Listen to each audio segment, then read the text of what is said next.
खुश रहो, मुस्कुराते रहो, सदा खुश रहो, मुस्कुराते रहो, खजाना खुशी का लुटाते रहो, खजाना खुशी का लुटाते रहो, गाते रहो, गुनगुनाते रहो, गाते रहो, गुनगुनाते रहो, मिलन प्यारे प्रभु से मनाते रहो, मिलन प्यारे प्रभु से मनाते रहो, सदा खुश रहो।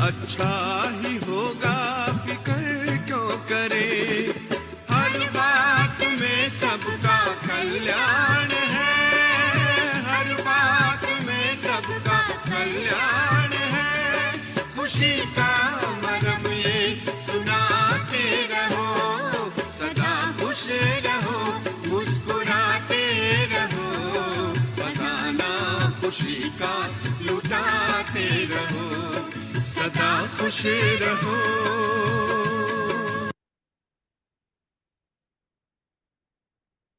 ओम शांति।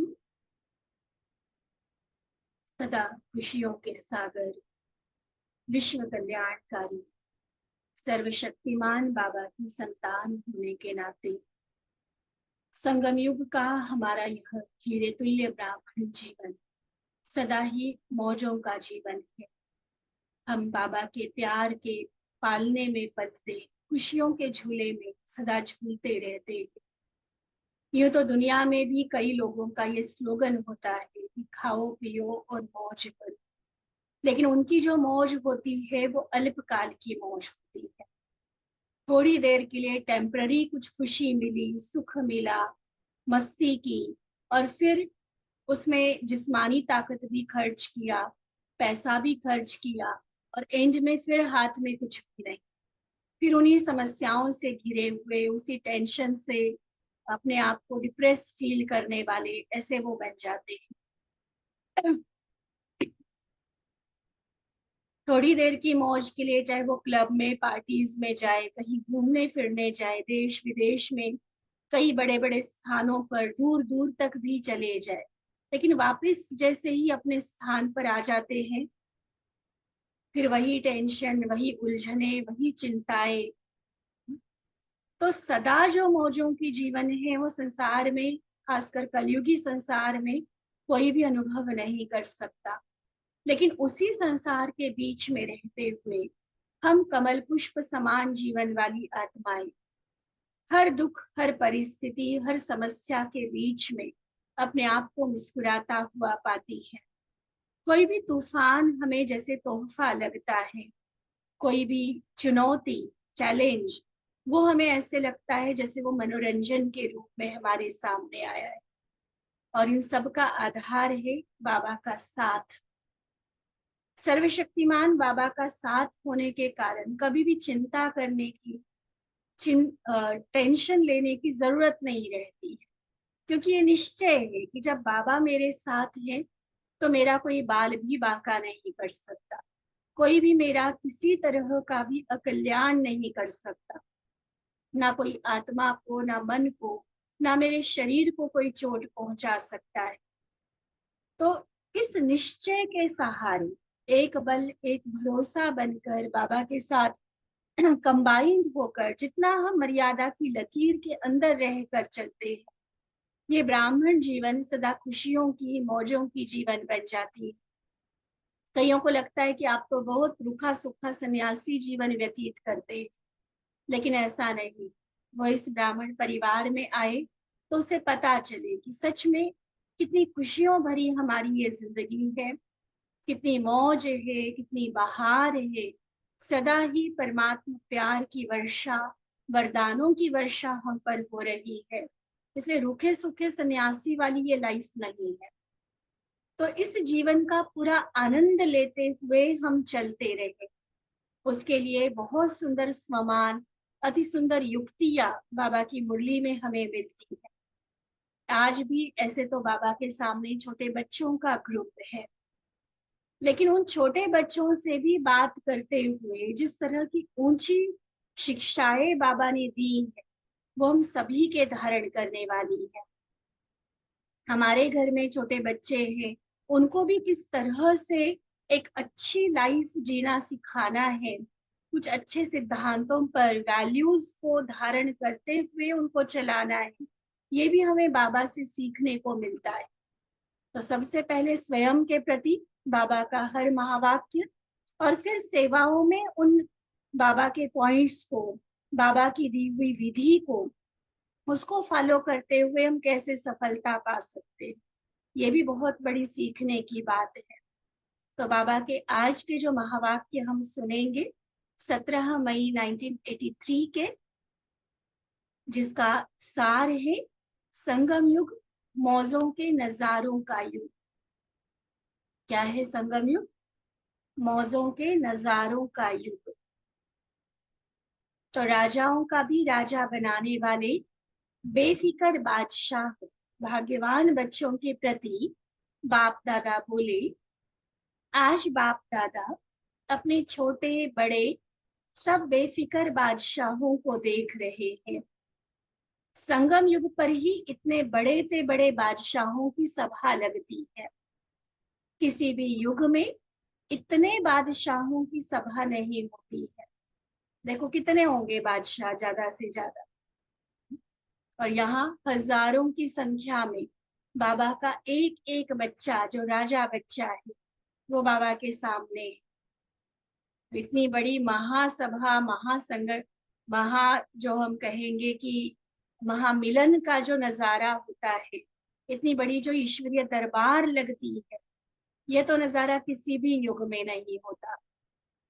तो इस समय ही यह बेफिक्र बादशाहों की सभा को हो, स्वराज्य सभा को हो, सभी देख रहे हो।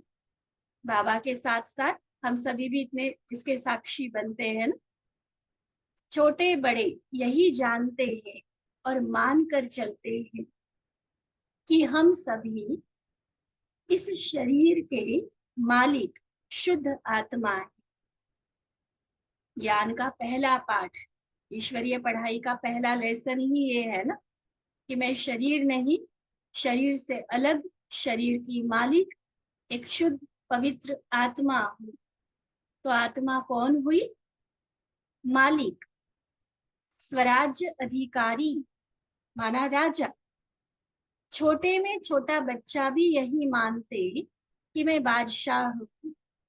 तो बादशाहों की सभा व स्वराज्य सभा कितनी बड़ी हुई, और बादशाहों का बादशाह, राजाओं का राजा बनाने वाले वर्तमान के राजे सो भविष्य के राजे। ऐसे राजा को देख व सर्व बेफिक्र बादशाहों को देख कितना हर्षित होंगे।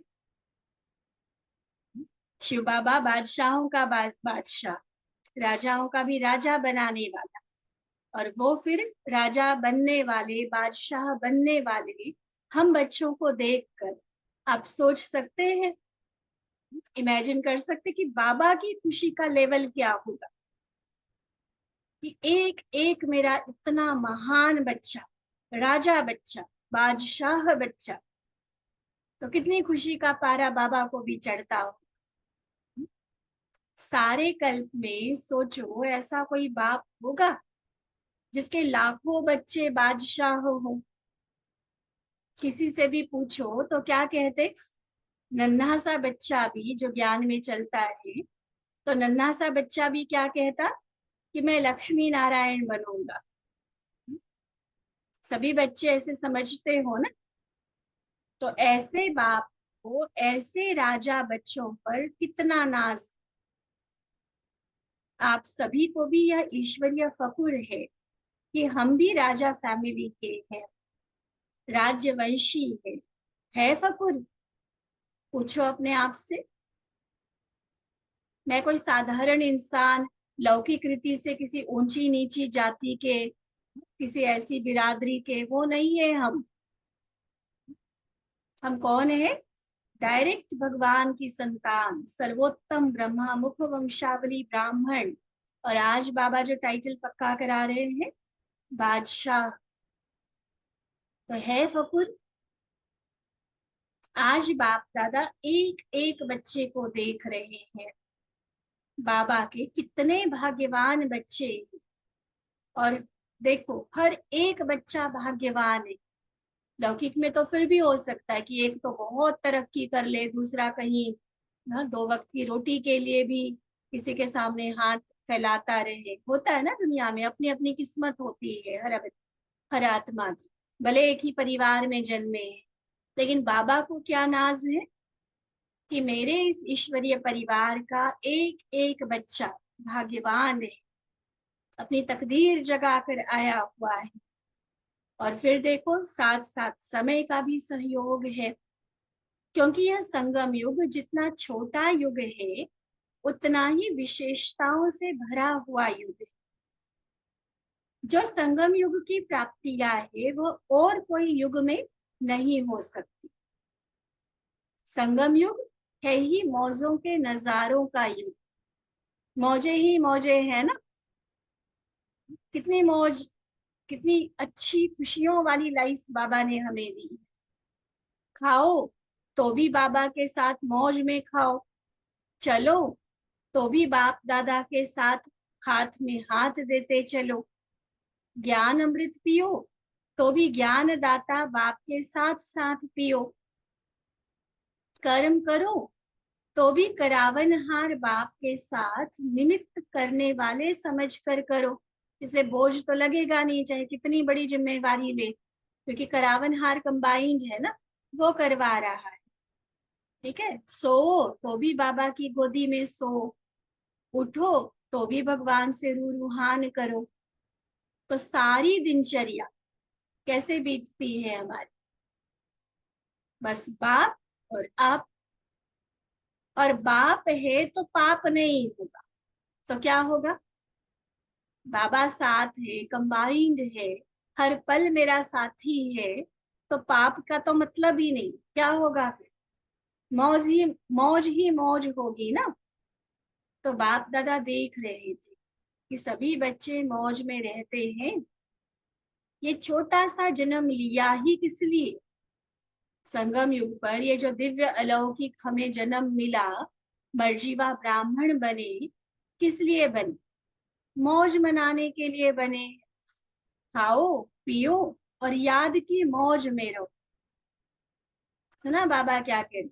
बाबा को छोड़ कर नहीं, फिर वो मौज मौज नहीं रहेगी, वो कुछ और बन जाएगा। वो माया का जंजाल बन जाएगा अगर दुनियावी रीति वाली मौज सोचेंगे। उनकी मौज अलग होती है। बाबा ने मौज जो बताई, अमृत वेले से लेकर रात को सोने तक, फिर दोबारा उठने तक, सारा बाबा ने बताया। जो भी कर रहे हो बाबा के साथ मौज में रहे। ठीक है, तो इस अलौकिक जन्म का धर्म अर्थात धारणा, मौज में रहना, ना मूंझे हुए रहना, ना डरे घबराए रहना, ना टेंशन में रहना, ना रुखे सुखे रहना, निरस जीवन कईयों की बन जाती। ऐसा नहीं, मौज में रहो। आज बाबा ने इसको ब्राह्मण जीवन का धर्म, ब्राह्मण जीवन की धारणा का। इसका मतलब अगर हम संपूर्ण रीति से मौज में खुशी में नहीं रहते हैं, तो ये भी कहीं ना कहीं हम अपने धर्म का पालन करने में कसर छोड़ते हैं। सोचना इस बात पर ध्यान से। ठीक है, तो ब्राह्मण जन्म का धर्म अर्थात धारणा मौज में रहना है। दिव्य कर्म सेवा की मौज में रहना है। सेवा भी टेंशन दिलाने वाली नहीं, वो भी मौज का, मनोरंजन का अनुभव कराए। आपके जन्म का लक्ष्य ही है मौज में रहना और सारे विश्व को सर्व मौजों वाली दुनिया बनाना। यही है ना लक्ष्य, जहां न गम हो न डर हो, बस प्यार ही प्यार, खुशियां ही खुशियां। ऐसी दुनिया में हमें, ऐसी दुनिया के निर्माण के लिए हम निमित्त बने हैं। तो सवेरे से लेकर रात मौजों के नजारों में रहते हो ना, बेफिक्र बादशाह हो करके दिन रात बिताते हो ना। तो सुना आज वतन में क्या देखा, सिर्फ जितने सामने हैं उतनों की सभा नहीं देखी बाबा ने। आज बाबा ने लाखों की सभा की बात कही है। कहाँ सबको इकट्ठा किया हो, साकार दुनिया में तो ऐसा कोई स्थान नहीं है। तो जरूर वतन में बाबा ने ये बेफिक्र बादशाहों की सभा देखी। हर एक बादशाह अपने याद की मौज में बाबा के दिल तख्त नशीन स्मृति के तिलक धारी थे। तो आज तो मिलने का दिन है, इसलिए अपने बादशाहों से मिलने आए। तो मिलन मनाते हुए फिर बाबा ने छोटे बच्चों से बात। बाबा पूछते, सभी बच्चे अपने को महान आत्माएं समझते हुए पढ़ते हो, खेलते हो, चलते हो? ठीक है, चलना जो भी एज के हिसाब से, बड़ों के अपने काम होते हैं, छोटे बच्चों को क्या होता है, पढ़ना लिखना खेलना कूदना, यही होता है।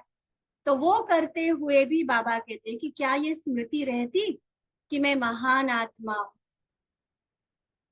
हम महात्माएं हैं, सदा यह खुशी रखो। दुनिया में वैसे भी कहते हैं ना, छोटा बच्चा महात्मा समान। और यहाँ तो बाबा ने पूरी राज सहित हमें वो चीज समझाई कि वो ही महात्मा। भगवान ने ऐसे ही अरे गहरे को थोड़ी सिलेक्ट किया है।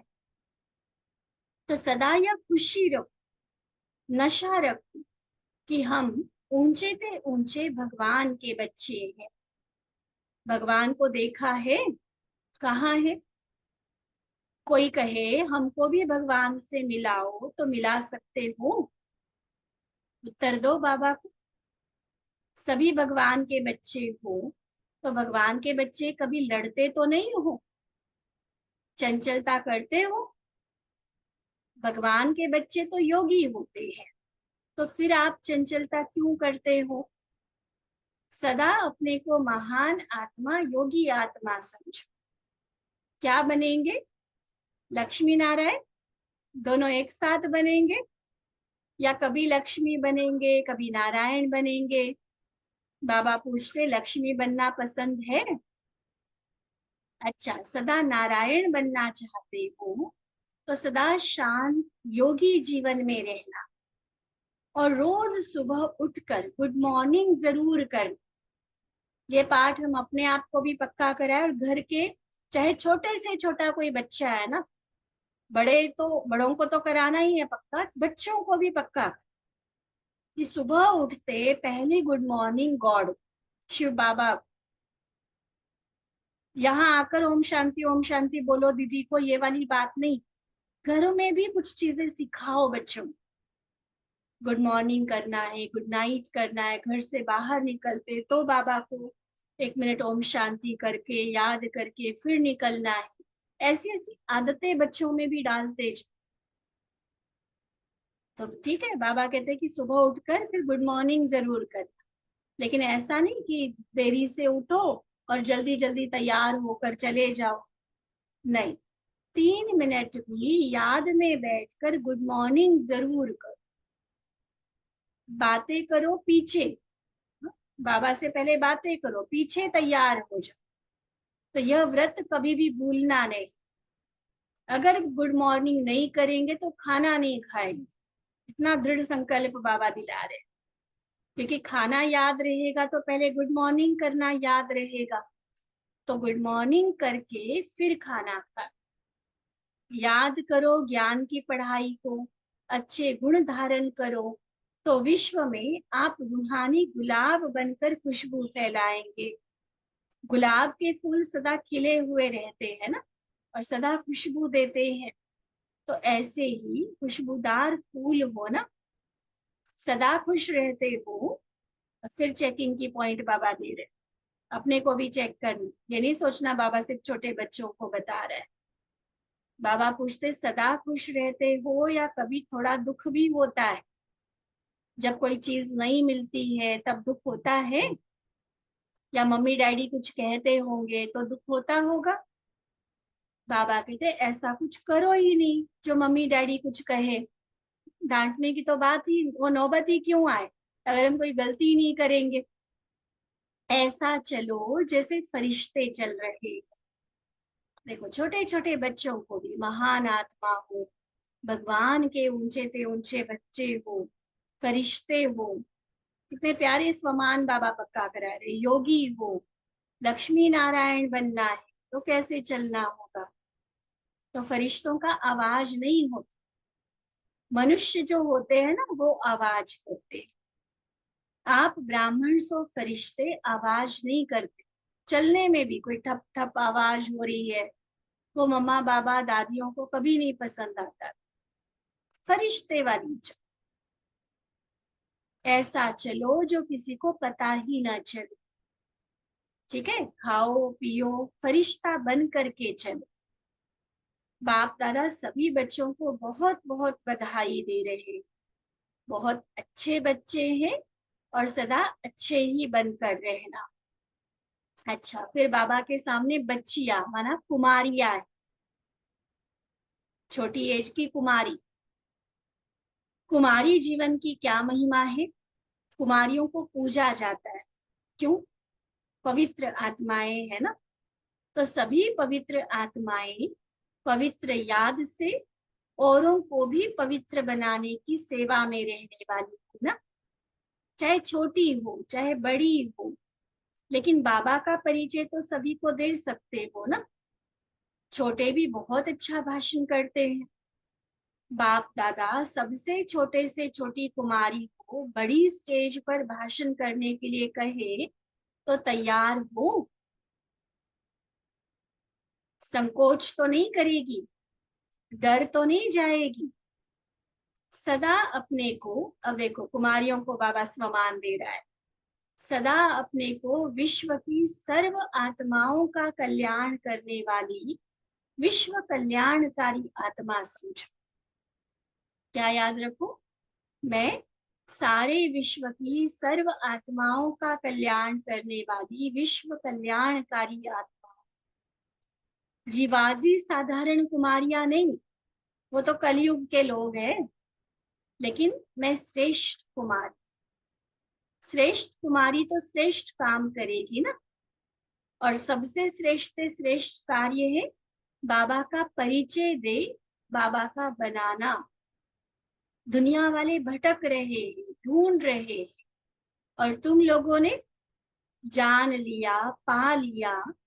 कितनी तकदीरवान भाग्यवान हो, भगवान के बन गए। इससे बड़ा सौभाग्य और कुछ होता है क्या?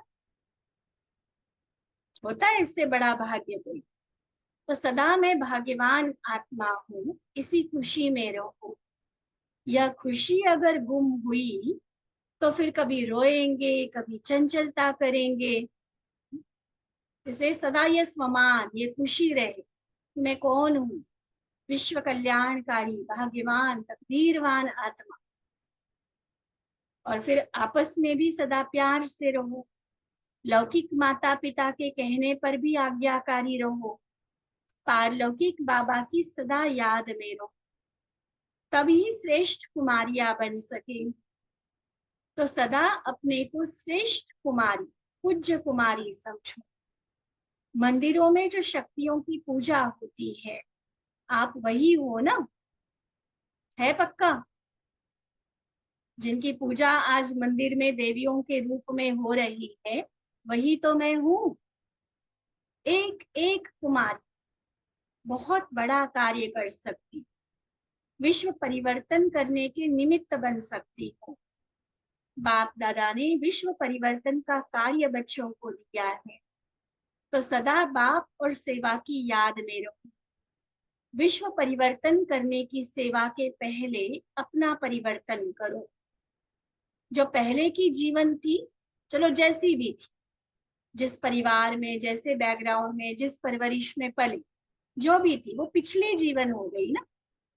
तो जो भी पहले की जीवन थी उससे बिल्कुल बदल कर बस मैं श्रेष्ठ आत्मा हूँ, पवित्र आत्मा हूँ, महान आत्मा हूँ, भाग्यवान आत्मा हूँ, इस याद में रहो।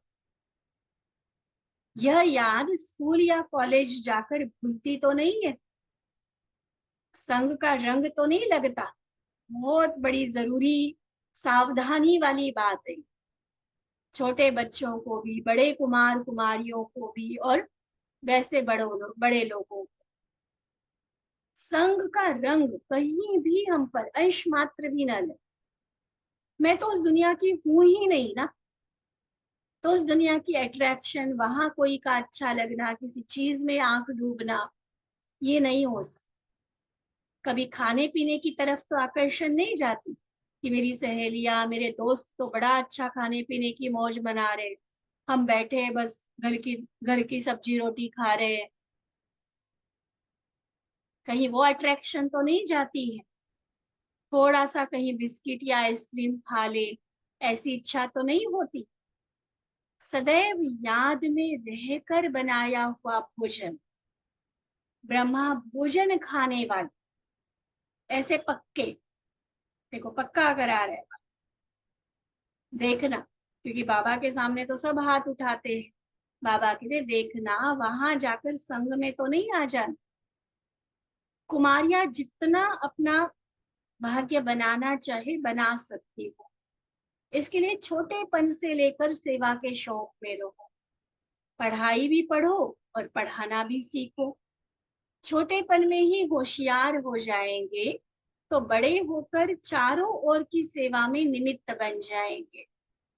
स्थापना के समय भी तो ये छोटे छोटे थे ना, सुनिए ना यज्ञ हिस्ट्री हम सभी ने। दादिया वगैरह किस एज की थी, 9, 10, 11, 12 साल की ऐसी एज में थी, तो छोटे छोटे थे ना। और अब देखो कितनी सेवा कर रहे हैं। छोटेपन से वो संस्कार पक्के होते गए, वो नींव मजबूत होती गई कि ये लाइफ है हमारी। आप लोग अब उनसे भी होशियार बने। कल की तकदीर हो, कल भारत स्वर्ग बन जाएगा तो कल की तकदीर आप हो। कोई भी आपको देखे तो अनुभव करे कि ये साधारण नहीं, विशेष कुमारियां है। वो पढ़ाई पढ़ते भी, ठीक है, मान लो स्कूल कॉलेज में पढ़ रहे हो, तो वो पढ़ाई पढ़ते भी मन की लगन ज्ञान की पढ़ाई में रहनी चाहिए। पढ़ने के बाद भी क्या लक्ष्य, श्रेष्ठ आत्मा बन श्रेष्ठ कार्य करने का है। नौकरी की टोकरी उठाने का तो नहीं है। चाहे साकार बाबा, चाहे व्यक्त बाप दादा, चाहे दादिया, किसी को भी कभी पसंद नहीं आया, खासकर कुमारियां कभी नौकरी करे। चलो कुमारों की कई बार बात अलग होती है, परिवार की, माँ बाप की जिम्मेवारी है या अन्य कोई कारण है, हर कुमार को सेंटर पर रखा भी नहीं जा सकता है ना। और गृहस्थियों के तो खैर अपनी जिम्मेवारी के लिए कमाना जरूरी है। लेकिन कुमारियों के लिए बाबा की तरफ से ये कभी भी ऑप्शन बाबा ने पसंद नहीं किया है कि कुमारियां नौकरी करें।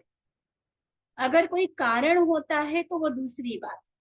मान लो कोई कहता है कि माँ बाप का कोई कर्जा लिया हुआ है, हमारी पढ़ाई के लिए कर्जा लिया हुआ है, तो चलो एक लक्ष्य रखो, मैंने 5 साल नौकरी करनी है, वो कर्जा उतार देना है और फिर मैंने बनना तो बाबा की। कोई विशेष ऐसा कोई बहुत बहुत टू मच मजबूरी वाला कारण, तो बाबा ने, बड़ों ने परमिशन दी है। लेकिन वो करते हुए भी, मान लो सप्ताह के 5 दिन जॉब कर रहे हो, 6 दिन जॉब कर रहे हो, तो 1 दिन 2 दिन तो बाबा की सेवा में दे सकते हो ना। लेकिन होता क्या है मोस्टली, देखो क्या होता है, 5 6 दिन हम वो नौकरी करते रहेंगे, संडे कहे कि हमने रेस्ट करना है या सप्ताह भर के पेंडिंग काम करने हैं, सप्ताह भर के कपड़े धोने हैं, मार्केट जाना है, ये करना है। तो बाबा के लिए, या यूं कहे कि अपने लिए, ईश्वरीय सेवा के लिए हमने टाइम कहाँ दिया? सारा जीवन तो उसी में जारी है। बने कुमारी जीवन में भगवान के, और कुमारी जीवन होते हुए भी गृहस्थियों वाली जीवन कईयों की चल रही। इससे अच्छा तो कई गृहस्थी माताएं टाइम निकाल निकाल कर आकर अपना तन मन सफल कर जाती। कुमारियां सोचती है कि हम नौकरी करें ताकि धन की सेवा कर सकें, लेकिन सच में पूछने वाली बात है कि वो धन हम सच में बाबा के यज्ञ में कितना लगा रहे? 10,000 रुपए कमाने वाली कुमारी एक, उसका मतलब 1,000 रुपए, मतलब 10% भी नहीं लगा रही है। तो सोचो। और वैसे भी बाबा को तो कुमारियों का धन चाहिए ही नहीं। कुमारियां सेवा में आए, अनेक अनेक धनवान आत्माओं से सेवा कराने के निमित्त बनती है। मम्मा थोड़ी कोई धन लाई थी, लेकिन धन की देवी तो मम्मा कहलाई। उसने तो नहीं कहा कि मैं धन की सेवा करूंगी, जॉब करके फिर बाबा के यज्ञ में दूंगी, तब मैं लक्ष्मी बनूंगी। ये विधि ही नहीं है लक्ष्मी बनने की। ये अपने आप को सोचो। मेरी अपनी आकर्षण है। कई बार ठीक है, शरीर की कई अस्वस्थताएं होती है, कुछ बीमारी कमजोरी होती है, लेकिन उसी को पकड़ के बैठे रहना। भाई इलाज करो, किसको बीमारियां नहीं? कि कौन कौन बीमार नहीं है, किसको कोई प्रॉब्लम नहीं है? इस संसार में किसी को भी ढूंढ के देखो, कोई मिले हमें तो संपूर्ण निरोगी।